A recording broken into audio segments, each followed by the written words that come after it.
You can't please everyone, or can you? We're going to be talking about all that and more, but first, coffee. Now, the coffee that we've got here today is a Colombia Popoyan.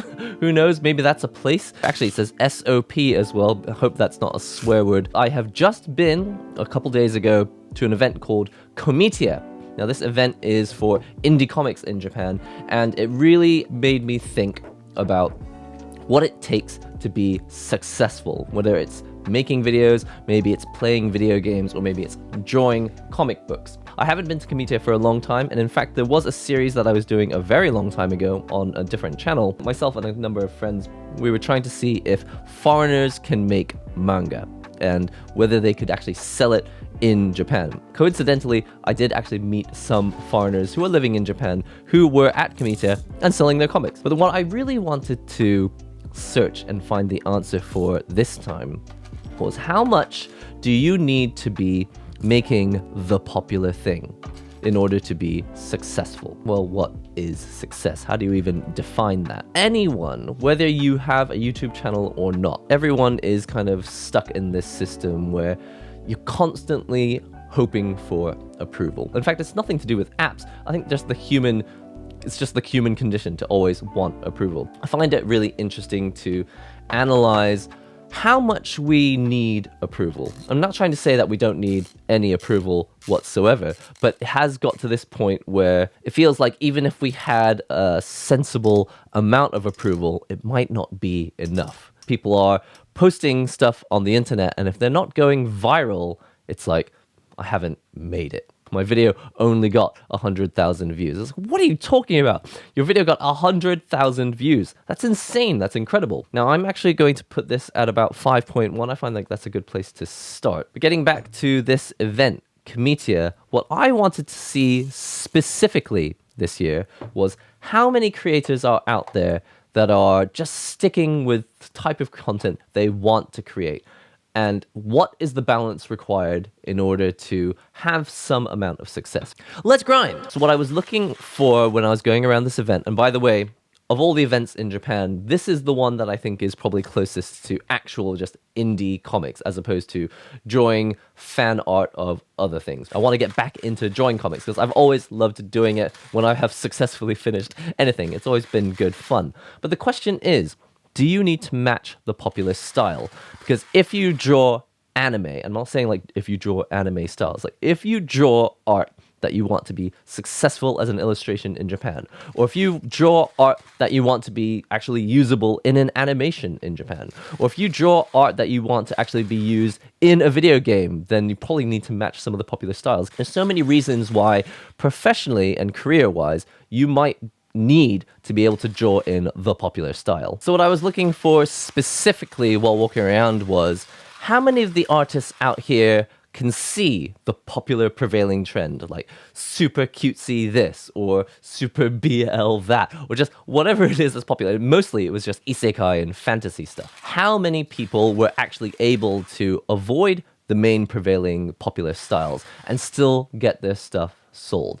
And that led me to was the next question, was that even if they are selling a little bit here and there, is it enough to feel the satisfaction of success? Is it more important to reach like a large number of people, or is it better to find like your core 1,000 people? I can't remember the name of the article, but it's like, if you can find your core 1,000 fans that will follow you anywhere, does it really matter if you please anyone other than those 1,000 people? Why don't you just focus on making those 1,000 people happy? Maximilian Dude was saying when he got to about 500,000 subscribers, he decided, okay, now's the point where I'm just going to ignore everything else. I'm not going to worry about trying to expand. I'm not going to worry about getting bigger. I'm just going to take the 500,000 people that I've got now, which is an insane number of people still, it's huge, and he's just going to focus on keeping them happy. Some people probably only had 10 or 20 fans. Maybe that's perfectly fine for them. Maybe they don't want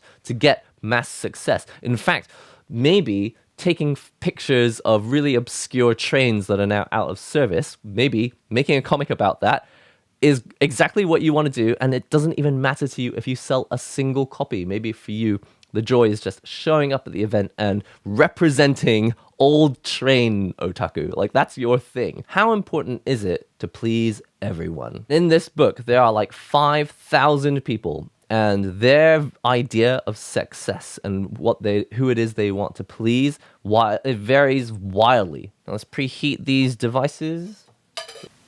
Now, my strategy was to see how many people are using styles that look like they're from the 90s. I was very specifically going around Comitia and thinking, how many of these styles look like the artist is still stuck in the 90s, like I am? If there are enough of them, then maybe I can justify the comic that I want to draw and not really obsessing with too much of the fantasy isekai aspect or all of the prevailing trends that you see in 90% of anime today.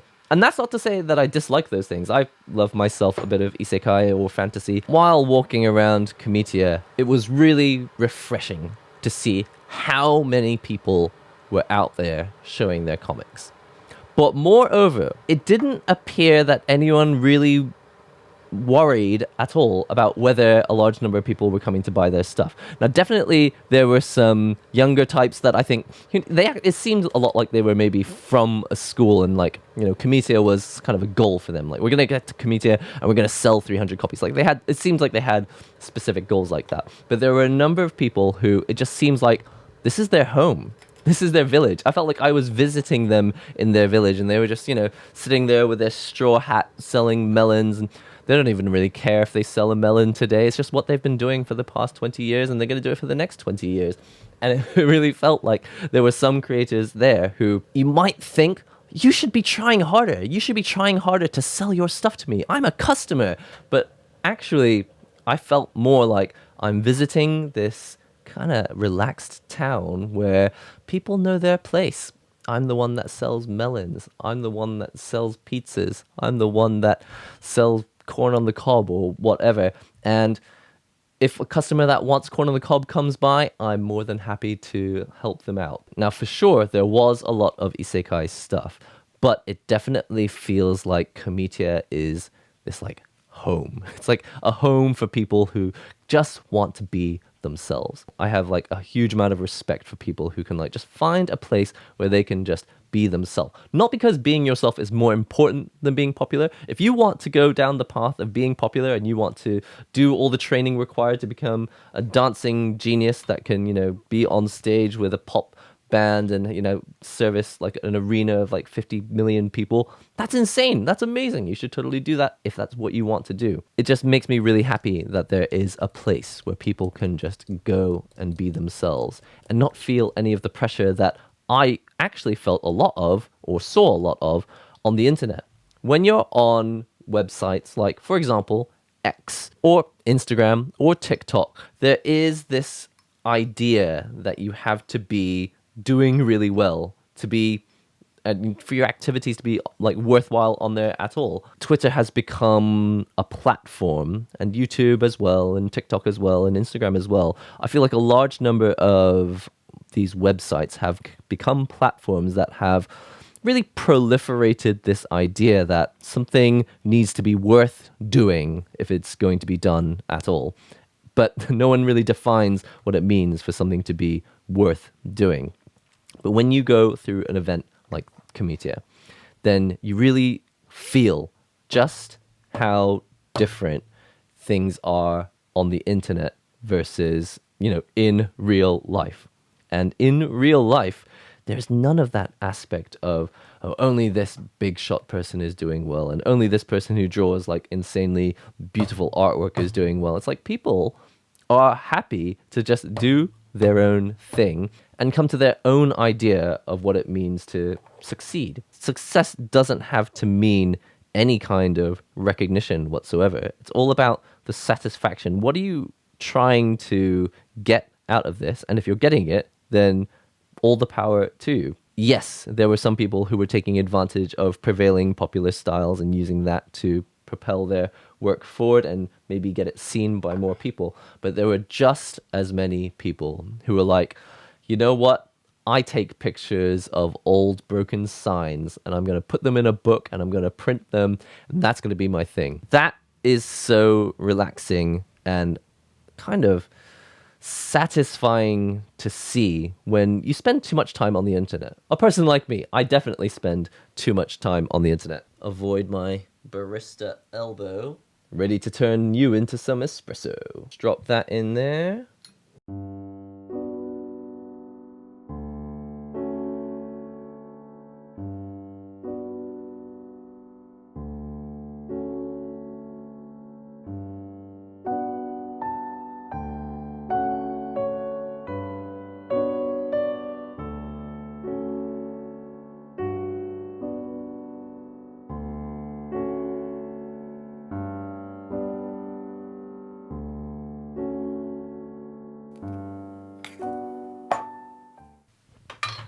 Whoops. Have a look at that perfect espresso.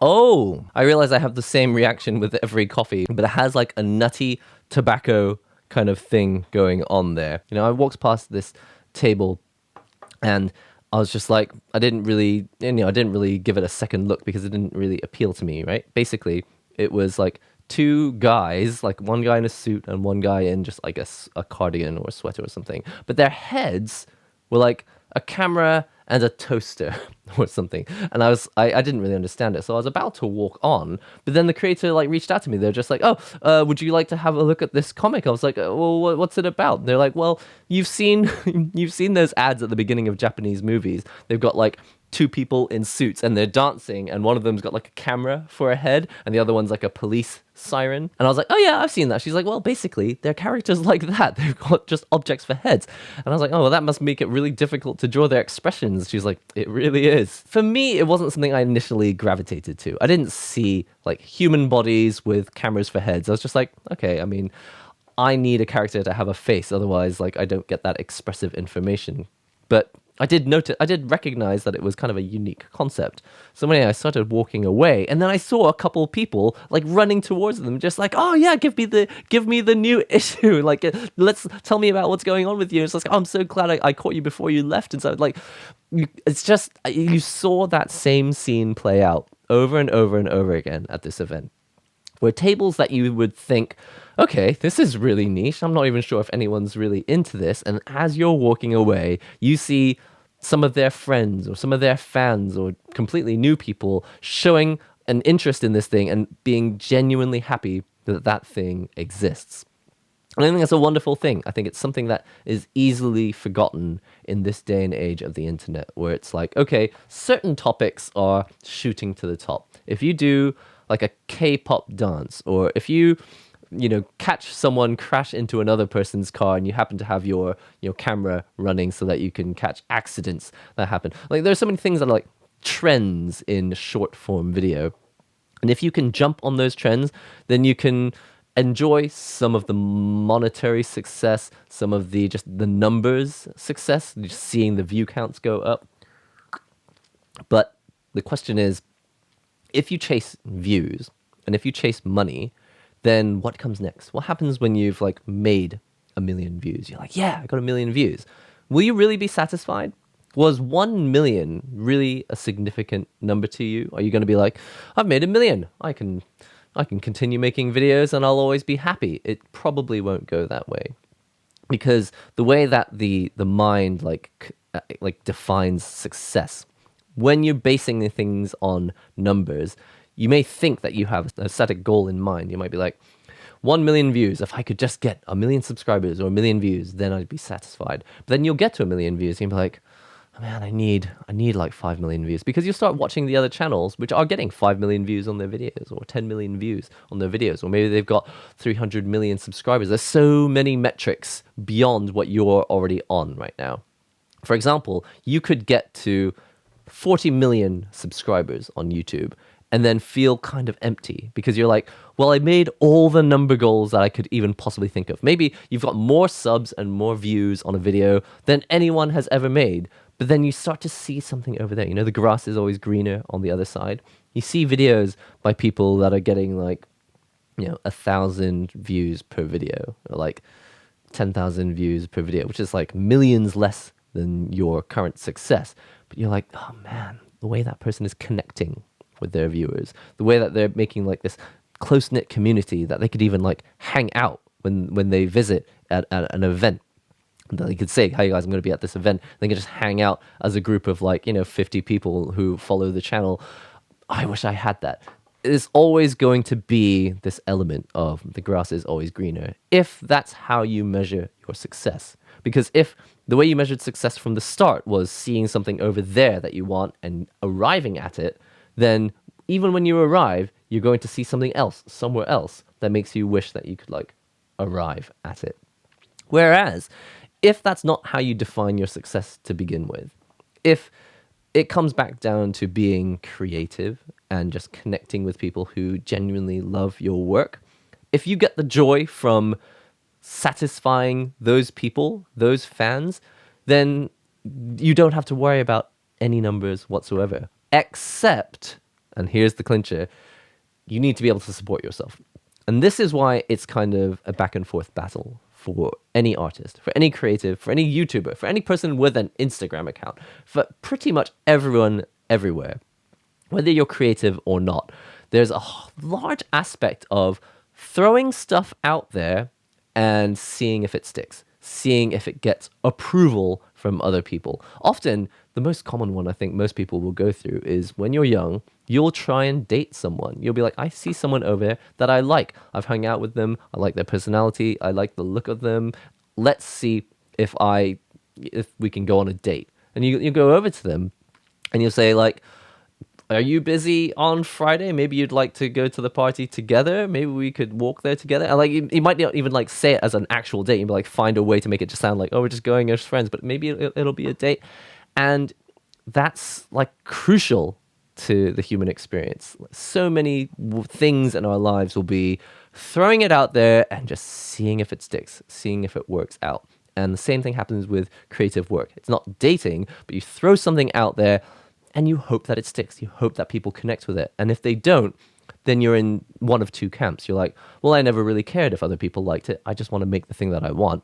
And the other thing is, well, I want to make the stuff that I enjoy, but I half and half want other people to enjoy it as well. So I'm going to like change my style so that I can make something that, actually pleases other people other than myself. And where you fall on this spectrum really doesn't matter, except that if you go too far towards the end of I only satisfy myself, then it's entirely possible that your work will not generate any money or things, stuff that can support you until after you're dead. Like it's entirely possible and has happened a bazillion times, I'm sure, in history where especially music composers have been completely unknown for their entire careers. They spent the whole time just teaching the piano because that was the only way to make ends meet. But then their actual compositions, they were just kind of secret projects that they had on the side, or they did in small houses here and there, and they did these little performances, but never went big time. And it wasn't until like 100 years after their death, 50 years after their death, or 100 years after their death, that people rediscovered their work. And they're like, wait a minute, this person was considering this kind of music before it even existed. Like they are the originator of this idea. How much are you hell-bent on creating a piece of art that is so important that you actually experience none of the success in your lifetime?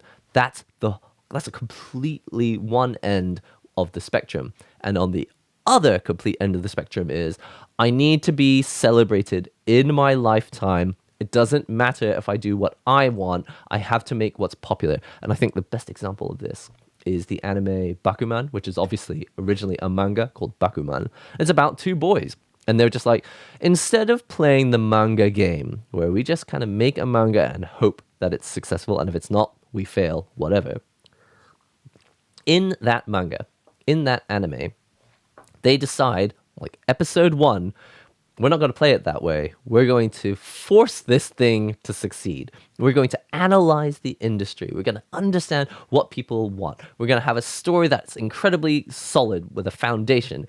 It's going to be what we want to make, but more importantly, it has to succeed. And if I'm not mistaken, I mean, I don't know if they just changed it for the movie, because there's also a live action movie, but I feel like one of the really important takeaways for Bakuman, and if you haven't seen it, please go and see it and go and watch it, is that at some points, they just fail. They just straight up don't succeed. And I think it's really important to show that that is the reality. You can't force these things to succeed, even if you know every strategy out there, even if you understand the market completely.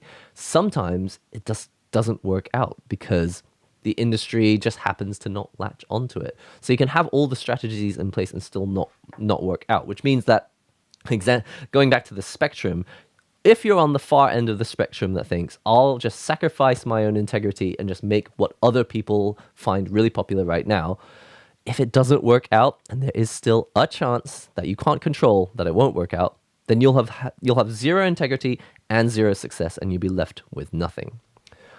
What this all comes down to is whether you're drawing comic books, whether you're writing music, whether you're making videos for YouTube, or whether you're just putting a random thought on Facebook, like, you throw stuff out there and you are often governed by the like button. How many people liked what I put out there? How many people thought what I said was funny? How many of my own family members actually appreciated that I posted family, photos of my newborn child or something? The point is that you don't have to be in the creative arts to experience this.